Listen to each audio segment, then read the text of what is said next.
Vous êtes dans Plume, le podcast, une série en 8 épisodes proposée par Rémi Ansel Salas et réalisée pour un projet de carte sensible sur le territoire Bièvre-Est en Isère. Cet épisode se passe dans le village de Bursin, avec la seule et unique classe de l'école primaire réunissant des élèves de CE1, CE2 et CM1. Avec ce groupe, comme avec tous les autres, on a bien sûr utilisé des enregistreurs numériques, mais pas que. On a aussi eu la possibilité d'enregistrer sur un magnétophone à bande vieux de plus de 40 ans. Avec cet outil avoisinant les 9 kilos, les enfants ont construit une petite correspondance sonore avec les pattes du Grand Lens. De cet échange est né l'épisode qui suit, une production à la croisée du documentaire et de la fiction, où l'on retrouve donc en guest des résidents et des résidentes de l'EHPAD, que vous entendrez aussi dans un autre épisode qui s'appelle Confidence et connivence. Mais là tout de suite, voici le magnétotemporel. Je vous souhaite une bonne écoute.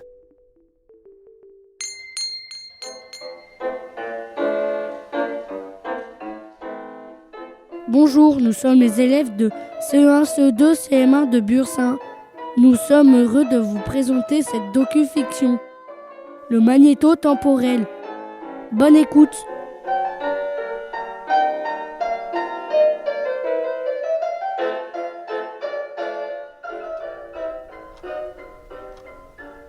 Le groupe 1. Allez à la bibliothèque pour l'atelier lecture.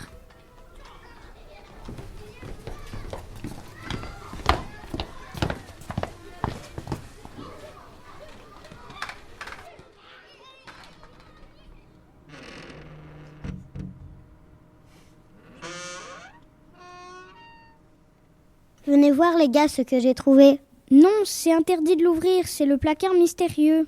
Et regardez ce qui est écrit sur cet objet. Grundig TK14. On dirait un vieux magnétophone. C'est quoi ce bouton ?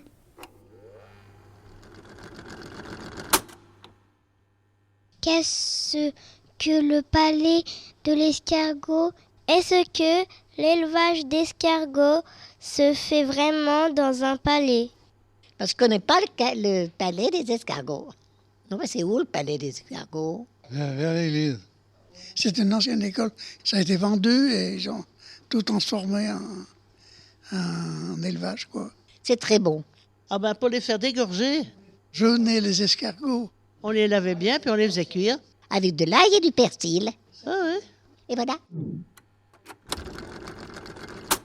Êtes-vous déjà allé manger au relais Saint-Hubert ? Ah bah oui, je suis allé une fois, oui, à Saint-Hubert, oui. Oh, c'était bien, hein ? Oui, le Saint-Hubert. Ça s'appelait pas le Saint-Hubert. Oui, oui. On appelait chez Vitos, c'était nos propriétaires.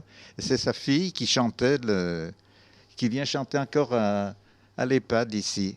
Le restaurant est bien. Oui, le cabrio Morille. C'est très bien. Connaissez-vous des légendes sur les fantômes à la tourbière du Grand Lens ? Non, je ne connais pas, moi. Oh, ben, on en entendait bien souvent. C'est des fois nous, les fantômes. Oui, coucou, ouh, ouh, oui, ouh. Ouh. Non, mais j'ai pas trop de fantômes chez moi. Avez-vous déjà vu les trompe-l'œil du Grand Lens ? Des personnes qui ont illustré un peu le Grand Lens. Le peintre Bonnard, la fille de la marquise de Virieu qui écrivait des poèmes. Stéphanie de Virieu, oui. Il y avait aussi Claude Terrasse. C'était un musicien.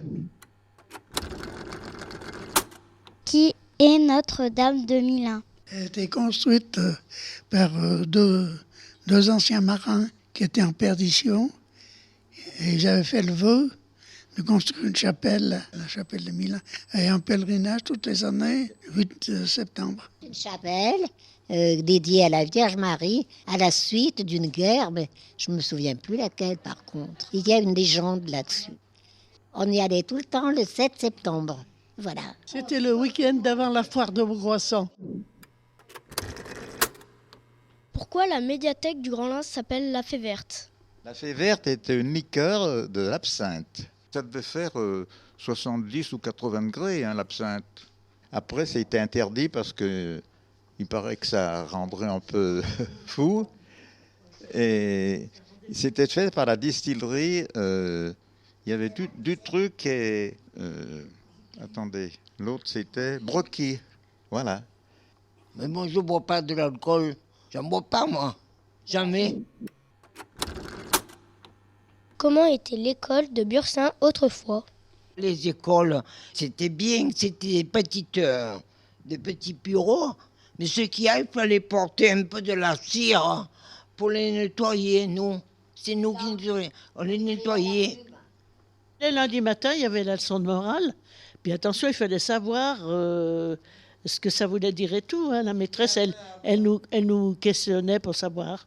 Moi, j'ai connu l'école où on était de service une semaine. Il fallait arriver demi-heure avant l'école, éclairer un poêle à bois, en chauffait.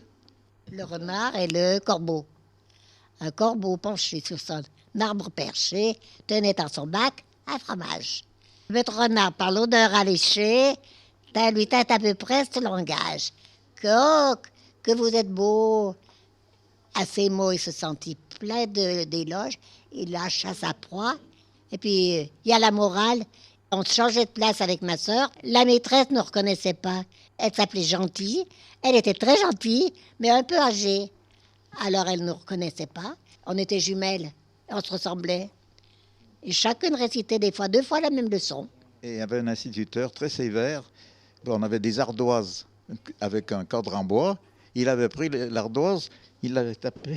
Le gars l'était trouvé avec le cadre en bois autour du cou.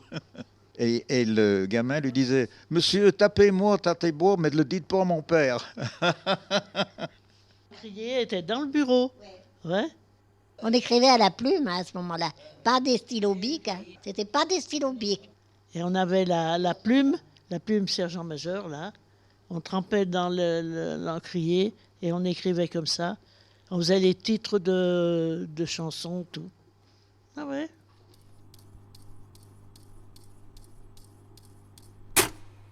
Revenez en classe, l'atelier est terminé. C'est fou ce qu'on vient de vivre, les gars, c'était trop cool. Ouais, c'était génial. Mais qu'est-ce que c'est que cette encre sur vos visages et vos doigts? Chut, surtout, faudra le dire à personne, ce sera notre secret. J'ai hâte de rouvrir ce placard pour de nouvelles aventures.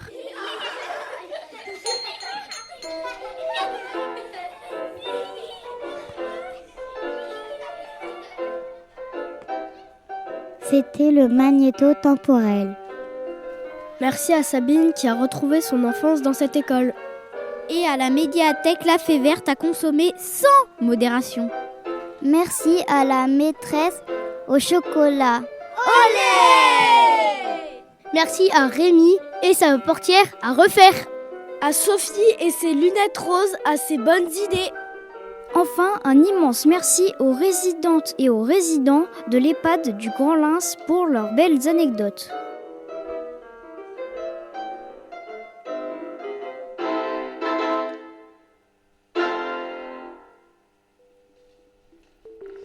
Tout a été dit dans le générique par les enfants. Il ne nous reste plus qu'à remercier la DRAC et la région Auvergne-Rhône-Alpes, le ministère de l'Éducation nationale, le département de l'Isère, la CAF et bien sûr la communauté de communes de Bièvre-Est. Encadrement et réalisation, Rémi Ansel Salas.